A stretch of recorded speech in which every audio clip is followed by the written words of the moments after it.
Hey, what's up, everybody? Pin here. I know it's just been just a little while since I appeared on the tube. Been handling some things in the background. Been some great things that's been happening on the job and in my advancement of the career in the field of information technology. And just been a real smooth, good time, period in my life at the moment, and I'm just enjoying the ride. So listen.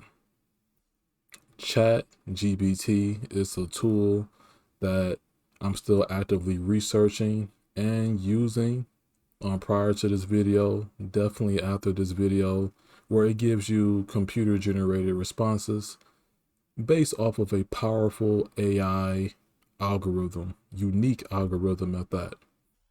To put it in short terms, it's another tool you can add to the toolkit that you're able to get unique responses, ask more specific questions, have a more engaging conversation, and get to your end result in a much timely fashion.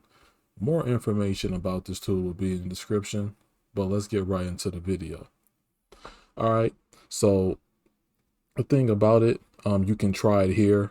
Links will be in the chat as well. You can just sign up quick. I think they offer Google and another social media option. It's real easy to sign up. Once you're signed up, you can get going with this. Now I'm using a free tier, nothing crazy. You can upgrade to plus here and all that.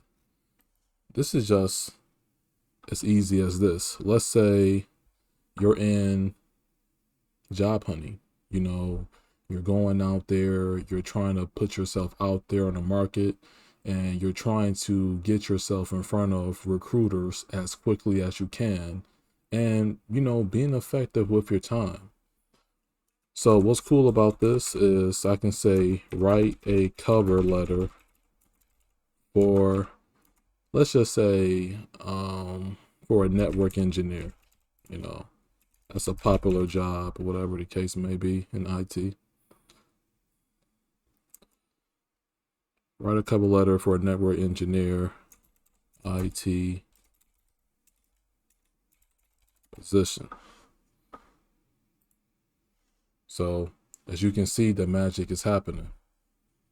So it's giving you a template. So let's say you want a career path or the ideal goal of a support engineer, a desktop specialist, even help desk, anything like that. There's certain terms that's in here that sticks out, like IDS and IPS, VPNs, firewalls, things like that. BGP, OSPF, those are definitely things you're going to be learning and, labbing up as a network engineer. Cisco, Juniper. So this gives you a nice base. This gives you a nice base. And I just decided to use network engineer because it was one of the first things that came to mind, because I follow a lot of channels across YouTube that talks about stuff like this. Even though it's not my ideal role, in the future, it's definitely something that people are doing, and networking is important. So this is cool because you're able to copy and paste this into your preferred word editor. See, this is where things get interesting, because you can take this, use this as a base, and best believe you should be, more honest about it. Make sure you know what's exactly is going to be in your cover letter and your resume before you just send it off to just any company or anyone or to a recruiter. Make sure you know the stuff that's in this cover letter, but it gives you a solid base on what to send. This is to ensure that you have been researching and practicing in this field of information technology, but this gives you a great start. And you can literally copy and paste this, change it up here and there. Every job description is not going to be the same, ladies and gentlemen. So this body that's in this cover letter, based on the job description, let me go over here. So I secure a part of my bag through ZipRecruiter. but I always recommend that everyone gets on more than one job site. LinkedIn is phenomenal because it's like a professional networking site tool, and the recruiters are directly on LinkedIn, meaning that you can see their profile, their faces, you can send them a message, you can connect to them. This is where the recruiters are at. So, of course, you want to get on LinkedIn. And in the future, there's going to be tutorials and different ways to optimize your profile so that you can hit that SEO type crowd to where your profile is getting like hits. Like Google is telling me week by week it's getting hits, getting hits. And I haven't even been on there. But this is cool because you type in let's say network engineer, let's say tier 1. Let's pretty specific, whatever. This ain't gotta be nothing crazy. All right, so this is a mid/senior role. Oh, I'm showing. Well, as suspected, this is an actual recruiter. So you can literally read the job descriptions and look at what you want to do. It'll say what you need, and what's cool about it is that um, you will understand what you're going to be doing and what's required. And if you have certain terms that's from the job description, that's in things like cover letter and resume, you're just going to stand out much more from the competition. Um, ZipRecruiter is another one. Notice that I got remote here. So, we do network engineer here. Let's say junior network engineer. Say junior. All right.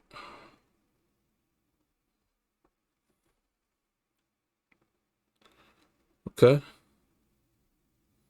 And and this is a cool way. I mean, definitely go through these. But the key here is, let's take this first one. All right. This position is remote network engineer. So check this out. What I'm gonna do here is write a sample resume around a junior network engineer job. And let's say you want to target not Juniper, but you want to target Cisco, because Cisco's popular, router, switch, and all that.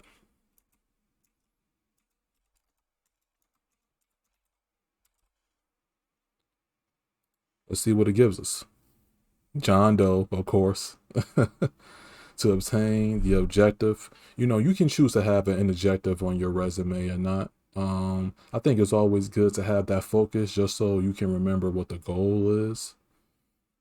And of course, all this would be made up. Of course, the certifications are definitely real life certifications like the CCNA, the CCNA Security, the CompTIA Network Plus, which I'm actually going to get into a little bit later on in this video in terms of the project management setup that I got planned with that. But as you can see, this is a sample resume. You can take this and build upon it. It's always nice to have sort of like this instant gratification when it comes to getting jobs and just doing work in IT in general. Yes, the skill set and the knowledge is important when it comes to the jobs, the interviewing, making sure you know how to talk to people. But sometimes the preparation, the planning, and the steps you're going to be taking to get to point A to point B, sometimes that can be just as equally as important, or if not more important, which is why I'm using a tool like ChatGPT, because I'm showcasing this workflow. Don't forget, I showed last year on my channel because I wish I had somebody that I could sit down with at the time when I was struggling to help teach me these things because I know how to talk. Um, one of the things that I struggled with, as a young kid or as a young man growing up in this game was my speech was terrible. Whatever you want to say, speech impediment issues, stuttering. Third, fourth grade, I was doing like these reading things, in the middle of class, and I was improving, my scores and getting more comfortable at talking, which is why I'm able to come on front of the camera and do what I do now. That took a lot of work, but I got through it. This is no different. That's what I'm getting at. This is nothing. Trust me, like this ain't nothing. It just takes patience. So one of the things you gotta do is just you gotta grind, but you gotta do your research. And for anyone that's interested in going the network route in IT, or for anyone that's just getting out of college, or maybe they got a couple of certifications or a CCNA or a Network Plus, they probably don't want to stress about doing cover letters, resumes. Get the samples, copy and paste to your preferred word editor, and then replace the information with what you know in your information and what you're actually going to be interviewing for.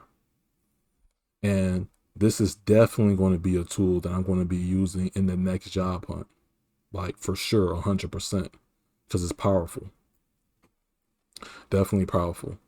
So key takeaways here is to definitely be on more than one job site and to actually look into this job description, see what's going on, see what's required, and definitely, practicing, studying, maybe a preferred book, a video course, some labs, things like that, and just being able to hone in on the information and your skills overall so that you're able to elevate in this life and in this game. I'm at a point in my life where if something don't add value to my life, then I'm going to remove myself from it.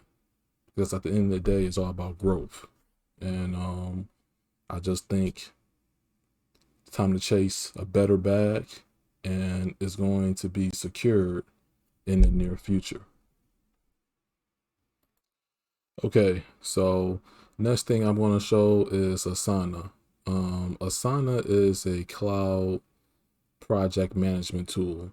The reason why I say cloud is because you're able to sync your information, keep track of your projects and your tasks across all of your devices. I have Asana on my phone, my tablet, and obviously I'm recording this video on, a computer. It's on my desktop as well. This is a browser based in this sense. It's showing that I have 18 days left in the trial. I just want to try it out. After the trial ends, I pay just $11 a month for a personal plan, and I get all the benefits of the pro plan. But thus far, I'm going to be using this, with my project planning and management. You see Network Plus, the N10008. I did make a video about this last year. Went to go sit for the test. The lady claimed she didn't see me. They refunded my money back within 24 hours. I had some job projects to take care of, and I put that towards the OLED. But this year, I'm going to secure 2 certifications. This will be one of them. And I'm just going to be working my way up, but I got a different approach and a strategy to it. Using Asana, I got my resources here. Packet Prep, Udemy, the Pearson Labs. I'm not going to show every resource. I'm just going to be showing you how I prep and what's my thought process when it comes to this, how serious I am to this. I'm subnetting. So I have the exam objectives and the individual things down below. So generally, if I have like a check mark, that means that I get it. If I see something on the test that could describe it, I feel pretty comfortable. Still early on in the training. I started back studying for Network Plus like last week. Just been busy going through the job transition. Great things ahead in that direction as well. And This is a much more focused, compact way to just stay busy and, just stay grinding. So generally, um, my video course of choice for the first go around again would be Professor Messer. Then I actually like to do the readings based off of his course notes that's paid. Then I like to actually do labs. This is something that I did not do in my original, phase of this, which is why it's important to reinforce the learning. This is the Pearson, this is the CompTIA Network Plus hands-on lab simulator. So I completed chapter 1 and chapter 2, just to give y'all an example. But it's going through all of the major objectives and what could potentially be on the exam. And once I go through all of these and double check, yeah, it's going to be A1. I'm going to secure that in the bag, and I'm just going to move on to Security Plus. So, but that won't be until I sit down for that until midsummer at this point. But just going through, my process, seeing how I'm using different technologies and workflows and what I'm doing now, and everything's going to start to come together, but it all starts with a plan. You just gotta stay ahead of the game. That's all it is to it. And yeah, this hands-on lab simulator along with my new study plan should work out just fine. So in the future, I'll go a little bit more in depth of Asana and things like that, but I didn't want this video to be too long, and I'm going to cut it short. So peace out. Hope everybody enjoy the rest of their day, night, evening, whatever. And until next time, thank you for watching.